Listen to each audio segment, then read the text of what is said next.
বাংলার সুফি ও বাউল সাধক আব্দুর রশিদ সরকার, তার রওজা শরীফ আজকে আমরা ঘুরে ঘুরে দেখব এবং আপনাদেরকে দেখাবো। সেই সঙ্গে আব্দুর রশিদ সরকার সম্পর্কে কিছু আমরা জানব, এই ভিডিওতে তুলে ধরব। তিনি ছিলেন পালা গানের শিল্পী। তিনি লিখেছেন অজস্র গান।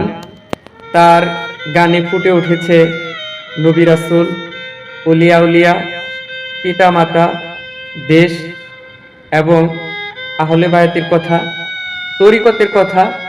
বাংলাদেশে যদি কোনো শিল্পী থেকে থাকে তার মধ্যে রশিদ সরকার অন্যতম, কারণ তার গানের মধ্যে আহলে বায়াতের কথা এবং তরিকতের কথা যেভাবে ফুটে উঠেছে সেটা অন্য কোনো লেখকের, শিল্পীর মাঝে এতটা ফুটে ওঠেনি। আব্দুর রশিদ সরকারের গুণের কথা বলে শেষ করা যাবে না, তবুও একটু বলতে চাই। তিনি ছিলেন যারা দুঃখী মানুষ, যারা অভাবী মানুষ, যারা অসহায় মানুষ, তাদেরকে তিনি এতটা ভালোবাসতেন, এটা বলে শেষ করা যাবে না। কারণ আমি শুনেছি তার এলাকাবাসীর কাছে, তার ভক্ত আশেকানের কাছে, যে যখন সে গান শেষ করে বাড়িতে আসতো, বাড়িতে আসতে আসতে সে যে টাকা পেত, সেই টাকাগুলা বাড়িতে আসার আগে দেখা গেছে শেষ হয়ে গেছে, ফুরিয়ে গেছে। কারণ যারা অভাবী, দুঃখী, অসহায় মানুষ, তাদের সাথে দেখা হলে কেউ চাল ডাল, মেয়ের বিয়ের জন্য যদি তার কাছে আসতো, কেউ খালি হাতে যেত না। এমনি এমনি তো আর রশিদ সরকার হয়নি। তার যে মহত্ব, তার যে উদারতা, তার যে ন্যায়পরায়ণতা,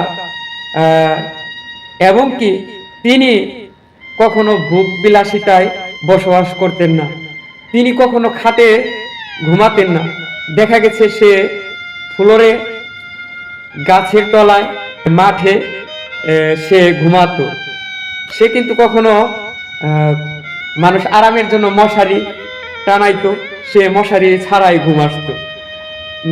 এরকম অনেক ঘটনা আছে যেগুলো বলে শেষ করা যাবে না। রশিদ সরকার শুধু যে একজন বাউল শিল্পী, পালাগানের শিল্পী, শুধু তাই নয়, তিনি একজন আল্লাহর ওলি, এতে কোনো সন্দেহ নাই। কেননা হরিয়াবর পাক দরবার শরীফ হতে 1976 সালে 29শে মার্চ তিনি খেলাফত প্রাপ্ত হন। ওই দরবার থেকে সে সিলসিলা প্রাপ্ত হয়েছেন। তার অসংখ্য ভক্ত আশেকান মুরিদান রয়েছেন দেশ এবং দেশের বাহিরে, আমার জানা দেখা। রশিদ সরকার সম্পর্কে বলে শেষ করা যাবে না।